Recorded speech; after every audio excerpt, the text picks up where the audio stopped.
গুরু নানক জয়ন্তীতে মালদা শহরে আয়োজিত হল বনফোঁটা। শুক্রবার সকালে মালদার উঠোনে এই কর্মসূচি আয়োজিত হয়। রীতিমতো মন্ত্রোচ্চারণ করে বোনেদের মঙ্গল কামনা করেন দিদি বোনরা। এক মহিলা সুদেষ্ণা মৈত্র জানান, বোনদের মঙ্গল কামনায় 4 বছর আগে আমরা এই কর্মসূচি নিয়েছিলাম।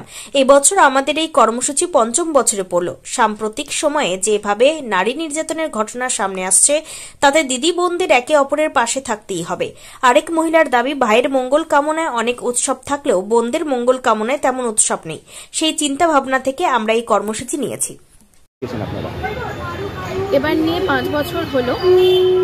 ঘটা করে শাস্ত্রে, ক্যালেন্ডারে, লোকাচারে যা সব নিয়ম হয় সবটাই পুত্রের জন্য, ভাইয়ের জন্য, স্বামীর মঙ্গলের জন্য।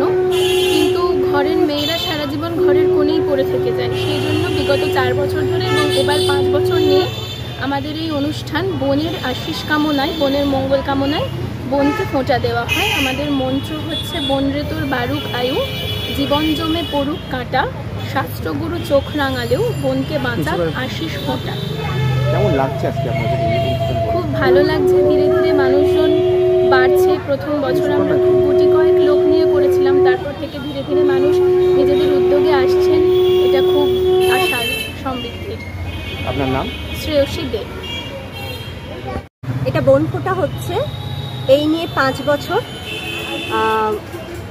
আর বনফোঁটার জন্ম হচ্ছে আমাদের, মানে আমরা মালদা শহরের বেশ কিছু মেয়েরা মিলে শুরু করেছিলাম।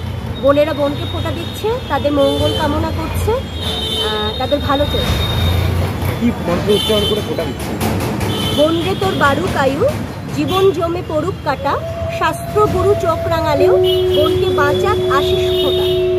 সাম্প্রতিক সময়ে রাজ্যে যে হারে নারী নির্যাতনের ঘটনা ঘটছে, সেখানে আপনাদের এই ভূমিকা কতখানি প্রভাব ফেলবে? আসলে আমরা ভেবে দেখলাম যে পিতৃতান্ত্রিক এই কাঠামোয় দাঁড়িয়ে মেয়েরা যদি মেয়েদের পাশে না দাঁড়ায়, তাহলে কোনোদিনই হয়তো একটা মেয়ে সুবিচার পাবে না। এই সুবিচারের লক্ষ্য বা উদ্দেশ্য, পথ তো আরও নানা ধরনের হয়। এই নানা ধরনের মধ্যে আমার মনে হয় সবচেয়ে বড় ধরন যেটা, সেটা হচ্ছে একটা মেয়ে আর একটা মেয়ের পাশে মন থেকে দাঁড়াচ্ছে। এই মনেরই একটা প্রতিফলন বলা যেতে পারে আমাদের এই বন্ধু। আপনার নাম? Sudeshna Maitra. Bureau report, news for Bengal. This channel does not promote or encourage any illegal activities. All contents provided by this channel is meant for educational purpose only.